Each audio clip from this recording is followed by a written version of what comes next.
안녕하세요. 주식인사이드 김다영입니다. 주식인사이드는 매일 오전 시장 상황 체크하면서 주목해야 할 테마와 종목 이슈 등 시청자 여러분들께서 궁금해하실 부분들에 대해 폭넓게 전해드리는 방송입니다. 자, 오늘 이 자리 함께해 주실 김재윤 전문가님 모셨습니다. 안녕하세요. 안녕하십니까. 네. 자, 어제 우리 시장은 반등 마감에 성공을 하기는 했지만 네. 지금 뚜렷한 모멘텀이 좀 없는 상황이거든요. 네. 이제는 시장이 좀 버텨줘도 불안감이 큰 상황까지 온 것 같고 또 네. 투자 심리가 좀 많이 위축이 된 상황인데 네. 오늘 또 시장이 많이 좀 안 좋죠. 예. 시장 진단 먼저 좀 할까요? 오늘은 아침부터 외국인이 대량 매도를 하면서요. 네. 삼성전자가 2% 이상 하락하고 있어요. 네네. 특별한 악재가 있는 건 아니고요. 예, 아무래도 이제 외국인들이 조금씩 이제 5월 말 되면서 리밸런싱이라고 하죠. 네. 예, 그 외국인들 투자 포트폴리오 변경에 대한 일단 매도세로 보이고요. 아마 5월 달이 이제 오늘을 포함해서 내일 모레까지인 걸로 보면은 아마 내일까지 정도는 좀 매도세가 나오겠지만 네네. 6월은 좀 기대해도 되지 않을까. 예, 그래서 MSCI 지수 관련해서도 네. 좀 외국인이 좀 물량을 처리해야 되는 물량이 있거든요. 그런 물량이 좀 몰리면서 오늘 일시적으로 좀 하락이 나오는 것 같은데요. 네. 지금 현재 코스피 코스닥 양 지수 1.15에서 1.3% 정도 하락 중인데 오후에는 그래도 좀 올라와서 그래도 한 0.78% 마이너스 0.78% 이 정도까지는 올라와주지 않을까 하는 기대를 갖고 있습니다. 네. 네. 자, 5월 말이 되면서 외국인의 매도세가 거세지고 있다. 내일까지 좀 지속될 예정이다라고 말씀을 해주셨는데 자, 우리 증시 정말 바람 잘 날이 없죠. 예. 너무 잔바람에도 너무나 휘청거리는 시장 모습인데 네. 우리 증시에 왜 이럴까 이런 특징들을 조금 꼼꼼히 짚어보는 시간을 가져보면 좋을 것 같아요. 우리 네. 증시는 왜 그럴까요? 일단은 오늘 제가 말씀드리고 싶은 거는 네. 종목이나 테마에 대한 분석이 무의미해요. 이제 그쵸. 당분간은 네. 워낙 빠지는 하락장이기 때문에 이럴 땐 일단 여러분들 주식 시장이 왜 빠지나, 네. 한국 시장은 대체 왜 동네 북일까, 그쵸. 이런 걸 좀 생각할 필요가 있는데요. 그거에 대해서 좀 간략하게 얘기해 볼까요? 준비해 왔어요. 네. 일단 그 우리나라 시장 같은 경우에는 그 외국인 주도의 시장이에요. 그쵸. 그래서 원래 IMF 전까지만 해도 국내 자금으로 많이 돌아왔거든요, 시장이. 네네. 근데 IMF 때 이제 시장을 개방을 좀 하면서 그때부터 그 외국인들의 투자를 계속 받기 시작했거든요. 네. 그래서 지금 저희 우리나라 전체 시가총액의 한 30%를 외국인이 차지하고 있어요. 그 수치가 조금씩 변동되는 게 있는데 한 30% 정도의 지분을 갖고 있다 보면 되고요. 네. 결국 저희 나라 기업들의 30% 지분을 외국인이 갖고 있다는 얘기입니다. 그쵸. 예, 그렇기 때문에 거의 외국인한테 흔들리는 경우가 많아요. 예, 그 기관 투자자들은 투자 매뉴얼이라는 게 있어가지고 네. 예, 굉장히 좀 고리타분한 투자를 진행하기 때문에 네. 예, 정말 시장을 이끌어갈 생각을 안 해요. 때문에 외국인이 주도하는 시장이 우리나라가 외국인 주도하는 시장이고요. 네. 개인 투자자나 기관 투자자는 큰 힘이 없는 상황입니다. 그래서 주식을 할 네. 때 외국인을 따라서 가라. 그러면 그렇죠. 수익을 본다. 이런 얘기도 그렇죠. 있잖아요. 네. 그런 네, 이유 외국인 때문이군요. 따라잡기라는 그런 한창 유행하는 말이 있었는데 네네. 그것이 쉽지가 않아요. 그렇죠. 네, 그것만 잘한다면 누구나 돈을 벌겠지만 네. 외국인 같은 경우에는 여러 계좌로 매수를 하고 장기로 매수한 경우가 굉장히 많아요. 아, 그렇군요. 그리고 외국인 같은 경우는 배당 때문에 투자한 경우도 더욱 많기 때문에 네. 굳이 주가 상승보다는 배당 매력이라든가 지배 구조에 대한 약간 지분 획득이라든가 이런 면이 있기 때문에 외국인 따라잡는 투자는 무작정 하기는 힘든 상황입니다. 네. 네. 그리고 지금 외국인 자금 같은 경우에는 거의 다가 그 북미 자금이에요. 한마디로 미국 쪽 자금인 거죠. 네. 예, 그래서 우리가 많이 들어본 모건 스탠리, 네. 아니고 JP 모건, 그다음에 골드만삭스, 네. 예, 이런 회사들이 초대형 투자 은행들이잖아요. 그런 은행들이 많이 투자하고 있고요. 네. 유럽 같은 경우에도 좀 자금이 많은 편이에요. 그래서 크레딧 스위스라든지 제네럴 소시에테, 네. 그래서 영국계 은행들, 그래서 주로 금융권, 유럽권 자금이 대부분이고요. 그 중국계 투자 자금은 많지가 않아요. 예, 그렇군요. 사드 전에는 좀 많았어요. 그 자금이. 네. 근데 사드 이후로 조금은. 싹 빠져나갔습니다. 예. 그래서 중국은 지금 사드로 이렇게 보복해 놓고 이제 와서 이제 한국한테 5G 도와달라고 네, 그쵸. 지금 이런 상황인데 이런 상황도 주가에 악영향이 되는 거예요. 어. 한국까지 중국과 같이 도매급으로 취급당하면서 음. 약간 한국은 중국의 약간 속국 같은 이미지?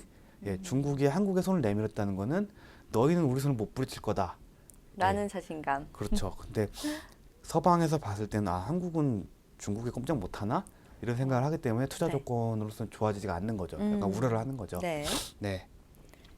그리고 일단은 증시가 피지컬이 굉장히 약해요. 그렇군요. 예, 피지컬은 말 그대로 약간 체력, 네. 예, 기초 체력이 약하다는 건데 네. 이 얘기는 뭐냐면은 일단은 체력이 쌓이려면은 그 기업들의 가치가 어느 정도 적정 평가를 받아야 되고 네. 견고한 투자층이 있어야 돼요. 음. 근데 한국 증시 같은 경우에는 피지컬이 매우 약해서 어. 그 시장 전체 규모보다 증시 규모가 한창 작아요. 아, 그렇군요. 원래는 시장 전체 규모의 한 80% 정도는 증시가 따라가야 되거든요. 근데 우리나라 같은 경우에는 증시 규모가 워낙 작다 보니까 네. 작은 자금에도 빨리 움직이는 상황이고요. 굉장히 민감하고 충동적이에요. 어. 이런 것은 어떻게 보면은 우리나라 국민성에 약간 어느 정도 영향이 있다고 보여져요. 네. 예. 그리고 좀 특이한 게 그 우리나라를 제외한 다른 나라들의 개인 투자자들은 네. 이게 직접적으로 개별 종목에 투자하는 분들은 진짜 극소수예요. 그래요? 예. 근데 우리나라는 직접 개인 투자자들이 계좌 열고 직접 다 투자를 하잖아요. 그쵸. 이런 나라가 없습니다. 아. 예. 잘 우리나라는 모르시는데 왜 이렇게 예. 적극적일까요? 그 우리나라 같은 경우에는 어떤 국민들이 똑똑해요. 예. 진짜 현명한 민족이기 때문에 예. 직접 자기가 주도권을 잡고 하고 싶은 거고요. 아. 그 미국이나 일본만 해도 개인 투자자들이 거의 없어요. 신기하네요. 예, 다 증권사 통해서 펀드를 하거나 아니면 기금을 통해서 투자를 하고 네. 여러 가지 상품을 통해서 투자를 하고 그렇게 하는데 우리나라 같은 경우에는 개인들이 직접 이렇게 투자를 많이 해요. 네. 개인 자금 가지고 그래서 어떻게 보면 개인들이 하다 보니까 뭔가 정보에도 약간 따라오지 못하고 그쵸. 예 그리고 정보뿐만 아니라 뭔가 외부적인 상황이 발생하면은 그거에 대한 저항감이 없죠. 대응이 좀 미흡하죠. 그렇죠. 내성이 없다고 네. 하죠. 예, 그래서 되게 충동적이고 민감하게 반응하는 그렇기 때문에 어떻게 보면은 우리나라 시장의 거의 대부분의 자금이 개인 자금이에요. 그쵸. 예, 기관 외인이 아무리 많은 물량을 갖고 있어도 가장 많은 자금 갖고 있는 게 개인인데 네. 개인은 뿔뿔이 흩어져 있기 때문에 단합이 안 되는 것뿐이지 네. 대부분 증시의 가장 중요한 수급인 개인입니다. 네. 그렇기 때문에 그리고 이렇게 개인들이 투자 많이 하는 이유는 아무래도 기관 투자잖아. 증권사들의 실력이 너무 부족하기 때문에 일어나는 현상일 수도 있어요. 못 믿으니까. 그쵸. 예, 맨날 믿고 맡겼는데 수익이 안 나. 별로 안 나오고. 네, 그렇게 수익이 안 나게 되면은 시장은 또 불안해지고. 그쵸. 이게 약간 악순환 고리라고 하죠. 맞아요. 예, 네. 이렇게 서로 믿음이 생기면 어느 정도 이제 시장도 안정을 찾을 텐데 서로 못 믿다 보니까 네. 시장이 이제 서로 눈치를 보면서 서로 이제 약간 미루는 거죠. 예, 그쵸. 그렇기 때문에 그런 시장으로 하고 있고요. 네. 그렇다고 해서 나쁜 시장만은 아니에요. 맞아요. 그 전 세계에서 가장 첨단 기술을 많이 가지고 있는 나라가 우리나라입니다. 맞습니다. 지금 세계 최고 특허를 거의 갖고 있고요. 아, 네. 정말 특허를 많이 갖고 있는 나라가 뭐 스위스, 한국, 네. 그다음에 뭐 이스라엘, 미국, 뭐 일본 이렇게 쭉 들 수 있는데요. 네. 우리나라 특허는 거의 1위 수준이고요. 그렇군요. 예, 모든 전자제품의 테스트 베드예요. 아. 예, 왜냐면은 5G 같은 경우에도 우리나라 가장 먼저 시작하고 있고 맞습니다. 그 전에도 먼저 시작했고 예, 모든 최첨단 기술들은 한국에서 먼저 시작을 하고 네. 어느 정도 검증을 받은 다음에 세계 시장으로 나아가기 때문에 그런 점은 참 좋네요. 그렇죠. 네. 그게 신기술에 관한 관련주들은 가장 먼저 수혜를 보고요. 예, 그 때문에 좀 재밌는 점이 있죠. 그리고 가장 중요한 게 약간 지정학적 특성에 의한 저평가. 네. 예. 그렇죠. 끼어 있어요. 그렇죠. 네. 우선은 일본과 중국에 둘러싸여 있다는 것 자체는 그렇게 큰 위험은 아니에요. 네. 왜냐하면 전쟁 위험성이 있다거나 그런 건 아닌데 그렇죠. 북한이 끼었을 때가 상황이 틀려져요. 아, 일단 일본과 북한도 사이가 안 좋고 그렇죠. 그리고 중국과 북한은 또 사이가 좋아요. 그리고 또 우리나라와 북한은 사이가 안 좋고 중국과 우리나라는 사이가 안 좋지는 않아요. 네. 일본과도 좋지도 않고 나쁘지도 않고 이런 상황에서 북한이 낀 상황에서 네. 그 네 가지 강대국이 껴 있다는 얘기는 그만큼 뭔가 화약고가 될 수 있다는 얘기거든요. 그렇죠. 그래서 우리나라 사람들이 한국에 살면은 이게 북한이 전쟁 날 거라고 생각 절대 안 하잖아요. 그렇죠. 그냥 쟤네 미사일 또 쏘면 또 쐈네. 아유 그러고 말잖아요. 근데 우리나라를 모르는 외국인들이 봤을 때는 전쟁이 언제든 그렇죠. 일어날 수 있는 그러니까 우리나라에 직접 나라. 와서 이런 평화를 겪어보기 전에는 네. 항상 그 전쟁 위험국이라는 인식이기 때문에 맞아요. 항상 좀 뭔가 불안하게 보여집니다. 음. 그렇기 때문에 미사일이 발사했다고 아, 한국 전쟁 나나? 그렇게 되면은 아무래도 안전한 자금들은 들어오질 못하죠. 그쵸. 네. 일시적인 한번이라고 하죠. 음. 예, 그 약간 투기성 자금들은 들어올 수는 있어도 네. 진짜 길게 투자할 수 있는 자금 들어올 수가 없는 구조예요. 네네. 아무래도 전쟁 나면 모든 게 다 잿더미가 되기 때문에 그렇죠. 그럴 위험이 조금이라도 있는 회사에 투자하기보다는 음. 좀 안전한 나라로 가길 원하죠. 네. 그 때문에 지정학적인 특징 때문에 음. 상시적으로 저평가 받고 있어요. 네네. 그래서 대북주가 한창 올랐을 때가 좋았던 게 그런 지정학적인 불안함이 약간 해소가 되면서 리스크가 좀 없었다. 됐죠. 그럴 때 좀 네. 장이 매우 좋았었습니다. 그렇죠. 예, 전형적으로 작년 한 여름까지 굉장히 좋았죠. 작년 그쵸. 여름 이후로 많이 빠졌지만 네. 그런 저평가에 대해서 좀 해결이 필요한 상황이고요. 그리고 경제 규모는 우리나라가 세계 경제 11위 대국이에요. 선진국이네요. 예, 그렇죠. 네. 그 외국에서는 이미 선진국에 진입했다는 얘기는 나와요. 그쵸. 근데 증시는 아직도 이머징 마켓으로 취급을 음. 받고 있어요. 네. 예, 그 이유는 약간 아시아라는 약간 그런 페널티가 있고요. 그리고 네, 그리고 일단 화폐에 대한 신뢰가 좀 떨어지기 때문에 원화 가치가 굳건하지가 않고요. 네. 너무 기축통화까지는 아니더라도 좀 돈의 가치가 좀 별로 없어요. 그리고 아까 말씀드린 대로 증시 규모가 시장 규모에 좀 뭐 많이 못 미치기 네. 때문에 아직까지는 이머징 마켓으로 분류됩니다. 네네. 아무래도 이머징 마켓으로 분류되면은 선진국들의 자금이 좀 제한적으로 들어오기 때문에 예, 한때는 이머징 마켓이 아니라 약간 선진국으로 어드밴스드 마켓으로 이렇게 약간 올라가가지고 한때 좀 고정 자금이 많이 들어왔었는데 네네. 그게 아마 재작년에 굉장히 많이 들어왔었어요. 그래서 어. 재작년 증시 굉장히 좋았잖아요. 그렇죠. 그때 좋았다가 지금 많이 빠져 있는 상황이고요. 예, 그리고 이머징 마켓에서는 아무래도 이머징 마켓 치고는 그나마 안정적이고 좋은 시장이에요. 그렇기 때문에 글로벌 금융 위기 이럴 때도 잘 버텨요. 그렇죠. 지금 또 그리고 그렇죠. 기업들이 워낙 탄탄한 기업들도 많잖아요. 동남아나 그런 다른 나라에 비해서는 굉장히 안정적인 시장이긴 한데 네. 그래도 이머징 마켓이기 때문에 악재에는 좀 크게 흔들리는 모습입니다. 맞아요. 예. 네네. 문제는 악재가 나왔는데 크게 흔들렸어요. 네. 그러면 어느 정도 해소가 되면 올라가야 되는데 안 올라가죠. 그쵸. 우리나라 같은 경우는 100이 내려가면은 반등이 나와도 한 60밖에 반등이 안 나옵니다. 맞아요, 맞아요. 이게 반복이 되면은 점점 하락을 하게 되는 그쵸. 거죠. 지금 그런 상황으로 보여지고요. 그리고 제가 전에 말씀드렸던 대로 수출이 70% 이상이기 때문에 네. 환율이나 유가 이런 에너지 가격에 굉장한 영향을 많이 받아요. 대외적인 것에 영향을 많이 받는다. 예. 네. 그 독자적인 모멘텀을 움직이는 시장이 아니라 그 전 세계 움직임에 하나하나 다 반응을 하는 그렇죠. 이에 비교되는 게 일본 시장이에요. 네. 일본 시장은 외국인 투자자들의 비중이 그렇게 높지도 않고 자국민들의 돈으로 다 구성되어 있는 증시고요. 그리고 일본 경제 자체가 내수 위주의 경제예요. 그렇죠. 아무리 수출 강국이라고 해도 일본은 그 내수가 굉장히 잘 잡혀 있는 나라로서 그 일본인들 보시면은 거의 다 자국 제품만 사용합니다. 예, 몸에 박혔습니다. 그렇죠. 예.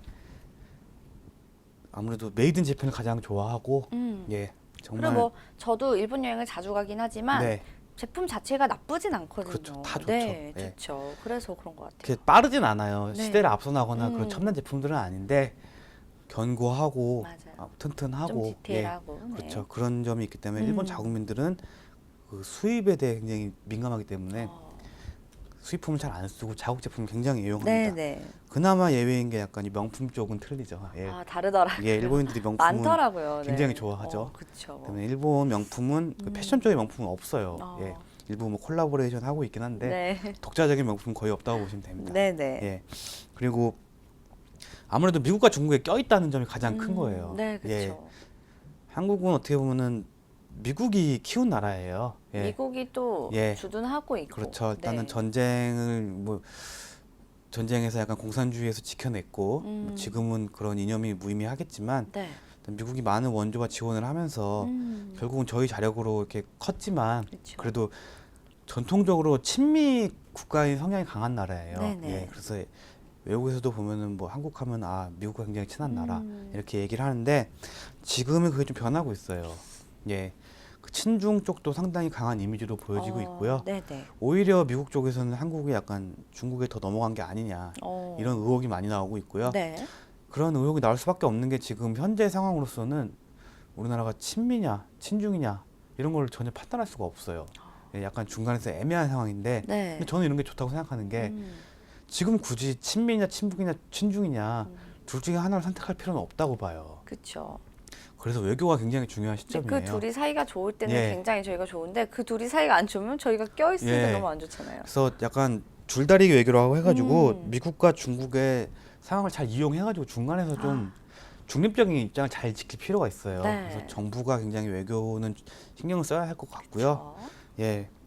그래서 지금 상황도 미국과 중국이 전쟁이 나면서 무역 전쟁이 나면서 네네네. 한국 시장이 좀 많이 흔들리는 모습인데 음. 아무래도 투자자들이 외국인 투자자들이 봤을 때는 불안한 거죠. 그렇죠. 쟤네 미국 편이야, 중국 쪽이야. 애매한데 그렇죠. 뭐 이럴 수 뭔가 확실히 있죠. 하면은 방향을 잡을 수 있을 텐데 네. 좀 그런 게 힘든 점이 있고요. 그리고 아무래도 우리나라 같은 경우는 유교 국가잖아요. 그렇죠.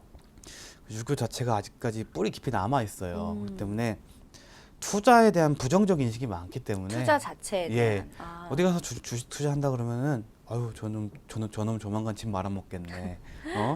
뭐 차 팔고 다 팔고 빚지겠네. 이렇게 얘기를 하고 네. 그리고 주식으로 돈을 벌었다 그러면은 정말 훌륭한 투자를 성공했구나 이게 아니라 운이 좋았네. 맞아요. 예, 뭐 배가 아프다느니 그리고 되게 굉장히 안 좋게 봅니다 투자하는 것 자체를. 그렇죠. 그런 인식이 어떻게 깔려 있고요. 그러니까 일확천금에 대한 배척을 굉장히 많이 하는 편이에요. 그래놓고 뭐 뒤로는 다 로또 사고 있고 예, 비트코인 하고 있고 네. 그러고 있죠. 때문에 부정적 인식이 크기 때문에 뭔가 나 몰라 투자를 많이 하게 됩니다. 때문에 투자에 대한 성토라든가 토론이라든가 이런 게 잘 없기 때문에 크게 투자 환경이 좀 좋아지지는 않고 있어요. 네네. 네. 그런 이상 예, 한국 증시 특징 대충 이렇고요. 네. 오늘 약간 투자 제가 한번 보여드릴게요 차트를. 네. 네. 차트를 일단은- 한번 볼게요. 네. 일단 코스피 보시면은 네. 지금 4일 동안 외국인 매도세가 그렇네요. 장난 아니에요. 네. 예, 이게 아무래도 MSCI 지수 축소 때문에 네. 약간 우량주에 있는 물량이 빠져나간 추세인 것 같고요. 어제 굉장히 강력하게 빠져나갔어요. 네. 그리고 기관은 그 지금 물량을 받으면서 방어를 하고 있는데 오늘 같은 경우에는 매도에 비해서 매수가 적잖아요, 기관이. 그러니까 약간 방어하고 약간 지친 모습을 보여주고 있습니다. 네네. 그리고 5월 9일부터 보시면은 어. 외국인 매도가 어마어마합니다. 그렇네요. 예. 5월이 힘들 수밖에 없었네요. 순 매수일이 단 3일에 그칠 정도로 어. 그리고 코스닥도 마찬가지고요. 더 네. 심해요. 예. 오히려 5월 16일 이후로 어제 딱 하루 네. 순매수하고 그 이후로는 순매도하고 있고요. 오늘은 어제 매수한 만큼 더 매도를 하고 있기 때문에 코스닥은 솔직히 그 MSCI 지수랑 큰 관련은 없어요. 그렇죠. 일부 시총 상위주를 제외하고는. 네. 근데 이렇게 팔고 있다는 거는 음. 그리고 제가 우려되는 건 지금 개인들이 너무 물량을 다 받고 있다는 거예요. 네. 기관이랑 좀 같이 받을 필요가 있는데 이 개인들이 계속 매수하다 보면은 골마 터지게 되거든요. 그쵸. 예. 왜냐면 개인들이 무작정 계속 매수할 수 없는 상황이기 때문에 개인들이 매수한다고 나쁜 건 아닌데 이렇게 개인 물량이 굉장히 많아지기 시작하면은 뭔가 악재가 터졌을 때는 개인이 다 쏟아져 네, 나와요. 그렇죠. 예, 뭔가 방어 기제가 없기 때문에 다 쏟아 나오고요. 선물 시장은 마찬가지로 외국인 매도하고 있고요. 선물을 매도한다는 거는 주가 하락에 베팅을 하고 있다는 거고요. 네. 아무래도 현물에 매도를 하고 있으니까 선물도 매도 포지션을 취하는 거고요. 콜옵션은 주가가 올라간다에 베팅하는 건데요. 네. 일단 외국인은 계속 콜옵션을 팔고 있고요. 그렇죠. 그 반대로 풋옵션을 매수하고 있죠. 네. 그렇기 때문에 지금 상황 보시면은 상당히 좋지 않은 상황이고요. 네. 예, 이렇게 보면은 오늘도 쉽지는 않을 것 같아요. 그쵸, 예, 지금 그쵸. 지수 추이를 보시면은 네. 계속 하락하고 있고 반등 안 나오고 있는 상황이고요. 네. 그리고 코스닥도 코스피도 지금 반등 없이 계속 하락이 나오고 있고요. 네. 지금 외국인이 계속 파란 선이 외국인이거든요. 그렇죠. 외국인 매도가 계속 크게 빠지고 있네요. 크게 늘어나지 않고 있지만 네. 순간 큰 물량이 나온 이후로 음. 다시 매수는 안 나오고 있는 상황입니다. 네, 네. 아무래도 오늘 장도 아마 뭔가 반전이 있기 힘들 것 같고 아마 오후 1시 정도 이후 이때 어느 정도 이제 기관 매수가 좀 들어올 것 같고요. 네. 그럼 기관이란 것 자체가 워낙 외국인이란 자체가 워낙 많은 투자자들이 있기 때문에 지금 매도하는 외국인이 무조건 전체 외국인이 아니에요. 그쵸. 그 중에서도 그렇죠. 매수하는 외국인도 있을 수가 있거든요. 네. 근데 지금은 약간 패시브적인 움직임으로 매도가 나오는 거고 네. 아마 이제 투자적인 측면의 외국인들이 매수를 다시 들어올 수 있는 겁니다. 지금은 약간 프로그램 매도가 좀 많다고 보여지고요. 네. 네. 그래서 말씀을 들어보니까 조금 한국 증시가 너무나 민감하다 이런 느낌을 감출 수가 없거든요. 네. 그렇다면 앞으로 한국 증시는 좀 어떤 방향성을 가져갈지, 왜냐하면은 긍정적인 전망보다 부정적인 전망이 좀 많을 것 같아 걱정이 개인적으로 되는데 네. 어떤 흐름을 좀 저희가 체크를 해야 될까요? 일단 한국 증시는 진짜 정말 중요한 게 네. 가장 중요한 게 금리, 금리. 예, 그다음에 환율, 네. 유가예요. 맞아요.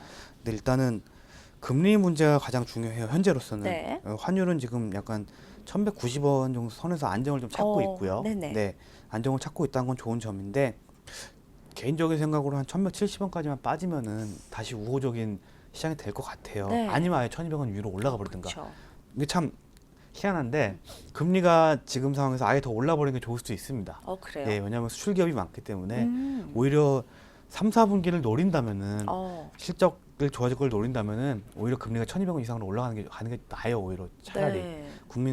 국민 살림살이는 좀 어려워지겠지만 증시 측면으로 보면은 차라리 1,200원 위로 올라가는 게 낫고요. 예. 네. 아니면은 차라리 현재에서 1,170원까지 빠져주면은 빠져주고. 그러면 외국인들이 또 약간 유입될 가능성이 있거든요. 네네. 그래서 환율이 굉장히 중요해요. 음. 정부에서는 지금 약간 1,190원대를 약간 마지노선을 잡고 그 네. 가격을 유지하려고 하는 것 같은데 아무래도 최근 외국인들이 주식시장에서 매도를 많이 하면서 그쵸. 다시 외환 수요가 좀 늘어날 거예요. 예, 왜냐하면 매도한 걸 다시 달러로 바꿔야 되니까. 네네. 약간 그래서 환율이 약간 상승할 수는 있습니다. 현재로서는. 네. 그래서 환율이 가장 중요하고요. 환율이야 뭐 저희가 결정할 수 없는 거니까. 그쵸. 일단은 시장에 맡길 수밖에 없는데 네. 그 다음 중에 금리예요. 금리. 지금 한국은행이 지금 금리를 또 인하한다고 지금 계획을 하고 있는데 네. 지금 현재 미국보다 금리가 낮거든요. 우리나라가. 근데 미국도 지금 금리 인하 설이 나오고 있긴 한데 아직은 네. 아니라고 보여져요. 근데 지금 미국보다 낮은 상황에서 한 번 더 금리 인하를 하게 되면 미국에는 또 벌어지게 되거든요. 그쵸. 그러면은 또 증시 그 해외 자본이 네. 또 국내 시장에서 빠져나갑니다. 그렇겠네요. 금리가 또 한 번 빠지게 또 되면은 악순환이 되네요. 그렇죠. 네. 그래서 미국보다는 빨리 뺄 필요가 없어요. 지금 현재로서는. 네. 그게 경제를 잘 모르시는 분들은 뭐 한국이 뭐 미국에 의존하는 경제가 아니다. 우리 스스로 잘 살 수 있다. 이런 소리 하는데 네. 말도 안 되는 소리고요. 그 어느 나라도 미국을 거부하고 잘 살 수는 없습니다. 그쵸. 예, 그냥 먹고 살 수는 있어요. 근데 잘 살려면은 미국이 아무래도 시장의 중심이기 때문에 네. 어느 정도 궤를 맞춰갈 필요가 있어요. 그래서 미국이 금리 인하하면 그때 따라 인하해도 되는데 네. 먼저 인하할 필요는 없다는 거죠. 그쵸. 예, 그렇기 때문에 이런 게 굉장히 중요하고요. 그리고 화폐 가치, 원화 자체의 가치가 굉장히 떨어지고 있어요. 그쵸. 이런 것은 어떻게 보면은 그 외국에서 봤을 때 우리나라에 대한 신뢰도나 신인도가 떨어진다는 네. 얘기거든요. 맞아요. 이런 걸 회복하기 위해서는 뭔가 좀 국가 차원으로 네. 뭔가 국가 이미지 제고를 위해서 뭔가 노력을 해야 되는데 이런 점이 좀 부족해 보여요. 네. 때문에 이런 점도 좀 정부에서 노력을 해야 될 것 같고요. 네네. 그리고 아까 친미 친중의 이중적인 상황에서 약간 외교를 좀 잘해야 될 것 같습니다. 네, 예, 맞아요. 중간에 실리를 잘 취해야 돼요. 네. 굳이 어느 쪽으로 치우칠 게 아니라 챙길 거 챙기고 그냥 거부할 거 거부하고 해야 되고요. 그리고 앞으로 유가 같은 경우에는 네. 지금 한 59불 정도 유지되고 있는데 유가가 낮다고 해서 좋은 건 아니에요. 약간 경제가 활성되기 위해서는 유가가 한 62불, 2, 3불이 가장 좋다고 해요. 네. 근데 급등해서 62, 3불이 아니라 그냥 안정적으로. 평시 수준으로 62, 3불 네. 유지해 줄 필요가 있는데 일단 현재로서는 유가는 크게 움직일 것 같지는 않은데 네. 일단 유가도 굉장히 중요하고요. 예, 그리고 대기업에 의존하는 경제이기 때문에 네. 반도체 사이클이 매우 중요합니다. 그쵸. 네, 지금 중국 화웨이 이슈 이런 걸로 감안을 하면은 반도체는 당분간 좀 상승하기 힘들어 보입니다. 그쵸. 예, 그쵸. 중국의 수요가 굉장히 크거든요. 그렇기 때문에 중국에서 아무래도 반도체에 대한 수입이 좀 줄어들 거로 예상되면서 반도체 가격도 좀 하락을 하고 있고요. 때문에 반도체가 회복하기 위해서는 비중 관계 회복이 우선이고요. 네. 예, 이런 점도 한국 증시가 앞으로 좀 좋지 않다는 걸로 보여지고요. 네. 그리고 코스닥 같은 경우에는 가장 큰 힘들죠. 축이 반도체, IT, 그다음 바이오. 제약 바이오예요. 네. 근데 지금 IT, 5G 일부를 제외하고. 일부는 제외하고는 네. 뭐 IT나 아니 반도체나 뭐 제약 바이오 쪽은 지금 진짜 상승이 안 나오고 있거든요. 바이오 측은 네. 또 어제도 또 뉴스가 네. 시끌벅적했었잖아요. 태슈진 이슈로 투심이 네. 많이 하락했고 네네. 아무래도 그런 회사가 또 나오지 말란 법이 없어요. 그쵸. 때문에 그런 거에 대한 불안감. 음. 그리고 일단 바이오 같은 경우에는 제약 바이오 같은 경우는 시장이 좋을 때 진짜 잘 오릅니다. 그렇죠. 근데 시장이 안 좋을 때는 진짜 안 오릅니다. 그러니까 떨어질 때 진짜 떨어지고 네. 오를 때 진짜 오르는데 그러니까 그걸 아무도 몰라요. 경기 방어가 안 되는 네. 테마예요. 그래서 음. 제가 말씀드린 대로 바이오는 안 좋아하신다고. 그쵸, 올해는 일단 추천 안 드리고 네네. 대신 시장이 좀 좋아지기 시작하면 가장 음. 먼저 반등 나오는 게 바이오 쪽이거든요. 네. 그래서 항상 관심을 두고 있어야 되지만 어. 올해는 그렇게 크게 좋아질 것 같지 않아요. 네네. 그리고 바이오 같은 경우에는 실적 따라가는 그런 종목도 그쵸. 아니기 때문에 예, 아무래도 투심이 개선되기 전까지는 어. 상승하기 힘들 거라고 보여지고요. 네네. 당분간 현구간 유지해주면서 네. 코스피 같은 경우에는 2,000선을 지지해주면서 네. 코스닥 같은 경우에는 그 700선 라인에서 어. 예, 상승 하락을 반복하면서 네. 굉장히 지지부진한 움직임을 보일 것으로 보여집니다. 대신 일단 좀 펀더멘탈 기준에서 지금 증시가 저평가받는 상황이기 때문에 네. 뭔가 좋은 호재가 나온다면은 좀 강력하게 올라갈 수가 그쵸. 있어요. 예, 에너지를 좀 응축하고 있는 중이기 네. 때문에. 그리고 5월에 MSCI 그 편입 비중이 리밸런싱 작업이 이제 마감된다고 했잖아요. 네. 그래서 올해 이제 외인 자금 나갈 거 다 나가면은 어느 정도 약간 다시 평안한 흐름이 오길 바라고 네. 있는데요. 그 일단은 1, 2분기에 상장사들이 실적에 저점을 찍었다고 보고 그쵸. 3분기에는 전년 대비 상승까지는 아니더라도 조금은. 1, 2분기 대비해서 네. 상승이 나올 것 같은 회복이 예상돼요. 음. 때문에 여름 끝자락쯤에 투자 적기로 보여집니다. 여름 예, 끝자락. 아직은 아니고요. 네네. 네, 그때 아마 투자 포인트를 잘 잡아가지고 지금 잘 운용하시다가 딱 투자 포인트 잘 잡으시면은 아마 가을에 어느 정도 수확할 수 있지 않을까. 네.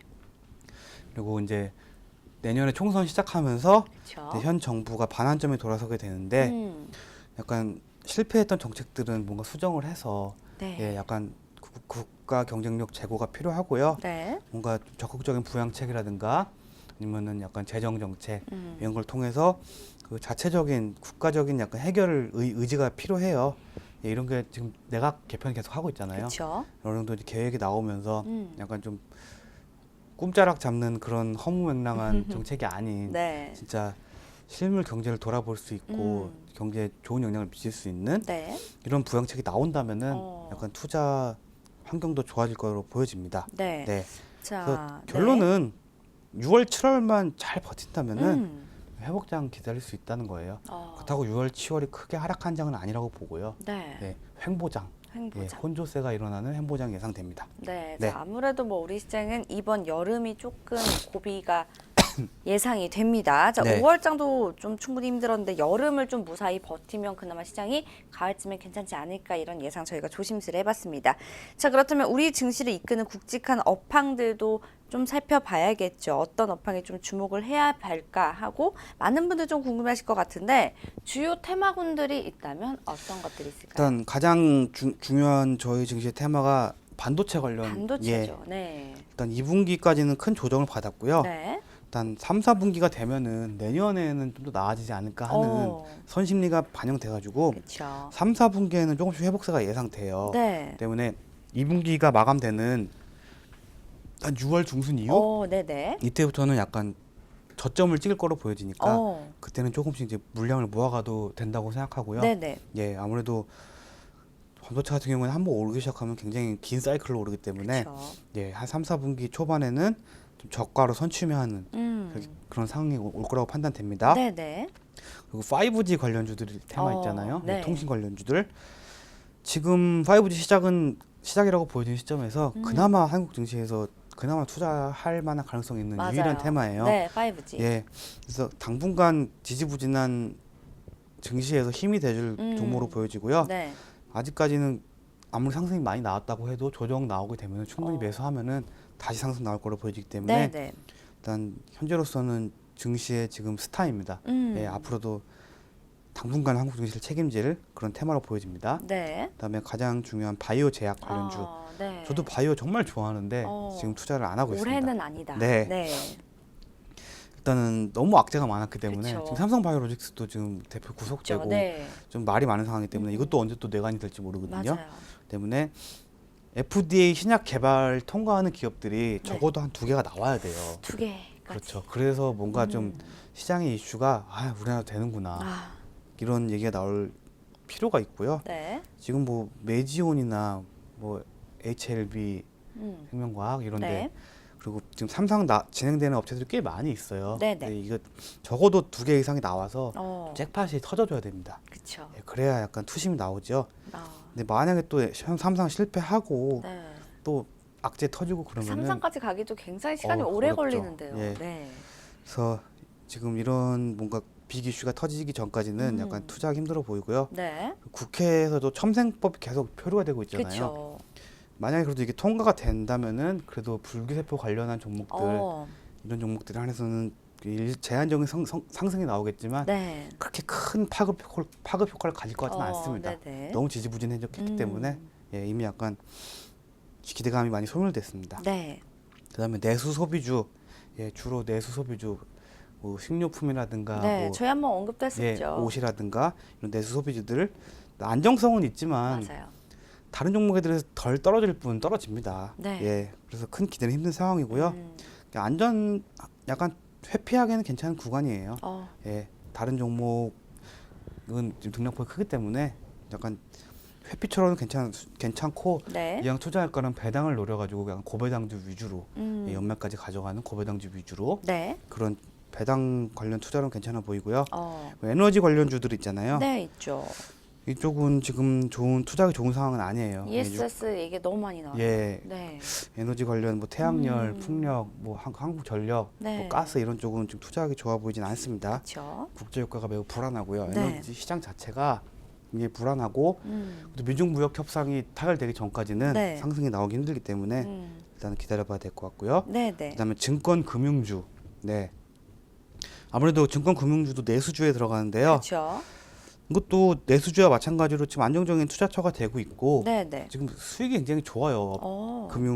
금융주들이 네. 증권 금융주들이 굉장히 좀 그래도 수익을 잘 내고 괜찮군요. 있어요. 네, 그다음에 배당도 괜찮게 나올 것 같으니까 이것도 배당 관련해서 투자할 만하고요. 네. 그렇다고 해서 주가 상승은 크게 기대하기 힘든 그런 상황입니다. 네, 네. 그리고 5G와 더불어서 그나마 투자할 만한 게 자동차 쪽입니다. 자동차. 네. 그렇죠. 제가 지난번에 말씀드렸던 네, 대로 네. 자동차는 거의 수출이 대부분이기 때문에 환율 상승하게 되면은 그만큼 수혜가 돼요. 네. 예, 많은 수익률이 개선이 되기 때문에 일단은 자동차 관련주는 투자하기 괜찮아 보이는데 네. 전기차와 수소차는 별도입니다. 아, 예, 그렇죠. 아직까지 전기차 수소차가 우리나라가 수출할 정도가 안 되기 때문에 네네. 일단 전기차 수소차는 일단은 좋아 보이지 않습니다. 제가 네. 봤을 때는. 때문에 완성차, 기존 외연기관 디젤 가솔린 차 네. 주로 현대자동차, 기아자동차 관련된 업체들, 부품 업체들 네. 이런 업체들 위주로 약간 투자하기는 괜찮아 보이고요. 네. 그리고 미디어 인터넷주, 예, 환율에 큰 영향을 안 받고, 그렇죠. 예, 그다음에 5G와 관련해서 동반 성장을 하는 관련주들이에요. 있어요. 네. 네. 그래서 전에 한번 말씀 몇 번 드렸는데 네, 네. 그 때문에 미디어 인터넷 그리고 뭐 광고 관련주, 네. 뭐 1인 방송 관련주, 그쵸. 뭐 스트리밍 관련주, 뭐 크라우딩 컴퓨팅 네. 예, 이런 거 위주로 좀 하시면은 이런 종목들은 그래도 아직까지 상승 여력이 있다고 보여집니다. 네, 네. 자 이렇게 업황들을 좀 자세하게 짚어주셨는데 이 중에서 뭐 전문가님께서 좋아하신다고 하신 업황도 있고 이 업황은 오래 투자하기 좀 그렇다 이런 업황들도 있었거든요. 네. 투자는 개인의 성향과 취향에 따라서 투자하시는 거기 때문에 잘 보고 선별하시면 좋을 것 같습니다. 자 그렇다면 현재 상황에서 투자자가 지향해야 하는 투자 포인트가 분명히 있을 거란 말이죠. 예. 어떤 게 있을까요? 일단은 현재 상황에서는 장기적인 투자는 별로 좋지는 않아요. 내일도 모르겠는데 네, 한 6, 7개월, 1년 뒤를 예상하는 더 거는 모르죠. 그렇죠. 네. 오히려 정말 생각 없이 그냥 묻어둔 분은 괜찮아요. 근데 계속 주가를 체크하시거나 네. 기업의 모멘텀이나 펀더멘털을 체크하신 분들은 장기 투자는 별로 추천드리지 않고요. 네. 요즘 같은 장에서 정말 투자하려면은 중단기, 그 중에서 단기, 네. 예, 굉장히 치고 빠지는 이런 수법에 네. 키트앤런 전법이 필요해요. 그렇군요. 예, 그렇게 하지 않고서는 오늘 10% 걸려도 내일 바로 10% 빠질 수가 있는 장이에요. 맞아요. 이런 장에서는 약간 단기 위주의 액티브한 포트폴리오 구성을 해야 됩니다. 네네. 그래서 정말 추천드리는 건 데이 트레이딩을 가장 추천드려요. 네네. 당일 들어갔다가 당일 매도하고 음. 나오는 그런 데이 트레이딩. 정말 단기로. 그렇죠. 네. 근데 이런 거는 숙련된 기술이 필요할 뿐만 아니라 네. 제 일부 단타를 잘 하시는 분들 외에는 정말 추천드리지 않고요. 전업을 예. 하시는 분이면 좀 힘들죠. 네. 또. 전업을 하셔도 또 단기 힘들고. 그 단타의 경우에는 네. 성공률이 매우 떨어집니다. 아, 그래요. 그래서 명확한 투자 철학이나 네. 정말 손절매를 하지 못하시는 분들은 단타는 치면 안 되고요. 그렇죠. 그냥 좀 짧은 텀으로 쇼텀으로 투자하시는 걸 추천드립니다. 네. 그리고 시장 하락이 언제 나올지 모르기 때문에 레버리지 사용을 하시면 안 돼요. 어. 예. 신용을 땡겨 쓴다든가 네. 미수를 끌어 쓴다든가 아니면 스탁론을 쓴다든가 위험해요. 네. 아니면 뭐 대출을 받아 쓴다든가 음. 이런 상황은 절대 아닙니다. 네. 예, 이럴 경우에는 정말 큰 하락이 한번 나오면은 손실이 너무 예, 커요. 반대 매매 네. 나오게 되면은 정말 시장 1% 하락 나올 것도 3%까지 하락 나올 수 있습니다. 네네네. 그다음에 레버리지는 절대 사용하시면 안 되고요. 네. 현재 보유하신 자산의 일부만 예, 그런 식으로 투자를 하시기 바라고요. 네. 그다음에 현금 비중을 확대하고 주식 투자 비중을 좀 줄일 필요가 있어요. 네네. 지금 같은 경우에는 금리가 워낙 낮지만 그래도 약간 현금이 있다면은 그쵸. 굳이 막 투자할 필요 없이 네. 은행에 좀 담아놓을 필요가 있습니다. 네네네. 언제라도 투자할 타이밍을 기다리면서 어. 이제 지수가 좀 올라오고 좀 확신이 든다. 네. 그럴 때 바로 쓸 수 있는 현금은 음. 은행으로 현금성 자산으로 보유하시는 게 네. 좋고요. 일단 현금 비중 확대를 좀 추천드립니다. 네. 그래도 투자하시겠다면은 어. 자기가 가진 자산의 일부만으로. 네. 예. 그리고 뭐 은행이 싫으신 분은 대체 투자 수단, 뭐 리츠, 어. 예, 부동산 네. 임대 사업 이런 투자, 네. 그다음에 비트코인. 그렇죠. 예, 비트코인 같은 경우에는 시장이 불안할수록 좀 굳건한 모습을 보여줘요. 맞아요. 왜냐하면은 기존 경제에 대한 불신. 그렇죠 불신이나 있죠. 네. 그런 적대감이 비트코인의 상승으로 어. 나타나거든요. 네. 반대에 있는 그렇죠. 배척하는 사이즈예요. 네. 세계 경제가 좋다면은 굳이 비트코인에 네. 투자 안 해도 돼요. 맞아요. 여기 투자하면 되니까. 근데 세계 경제가 불안하니까 비트코인에 투자가 나오는 네. 겁니다. 그래서 아직까지 투자하기 유망한 걸로 보이고요. 네. 비트코인은 제가 언제 한번 테마를 한번 다뤄보겠습니다. 네. 그리고 금, 음. 달러, 엔화 네. 이런 안전자산으로 약간 일시적으로 도표할 필요가 있고요. 네. 그리고 아까 말씀드린 정말 중요한 게 음. 시장 하락 시 진짜 급락이 나올 수 있기 때문에 네. 명확한 투자 철학. 나는 단타 같은 경우에는 5% 수익 보고 어. 2% 밑으로 떨어지면은 바로 손절한다. 이런 투자 철학. 그리고 뭐 오늘은 내가 단타는 하루 3회 이상 매매하지 않는다. 어. 이런 딱 철학을 정해지는 게 굉장히 중요하고요. 네. 그다음에 손절매는 무조건 기준을 지키셔야 됩니다. 그렇죠. 예.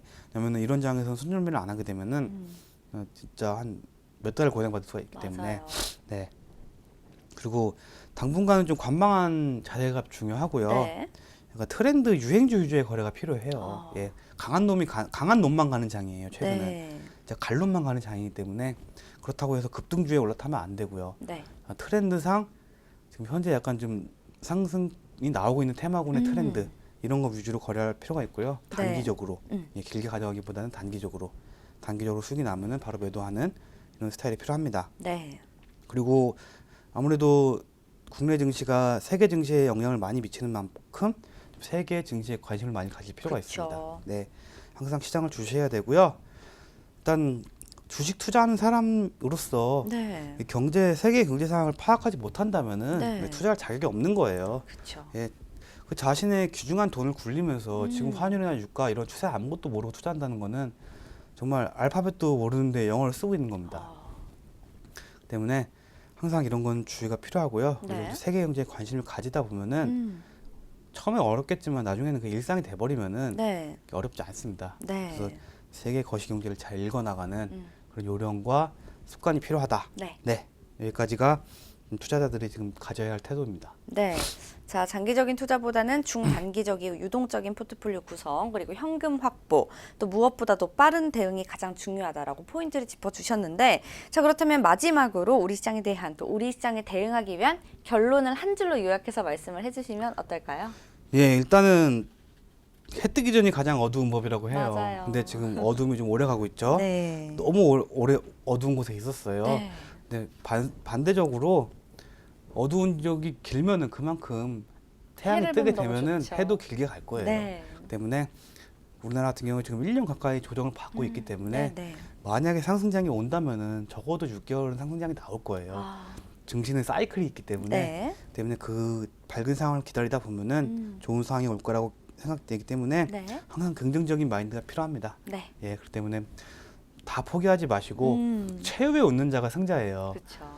근데 주식을 매도하기 전까지는 최후가 아니거든요. 그러니까 어느 정도 이제 주식을 자기가 그만두고 결산을 할 때 그때가 네. 최후입니다.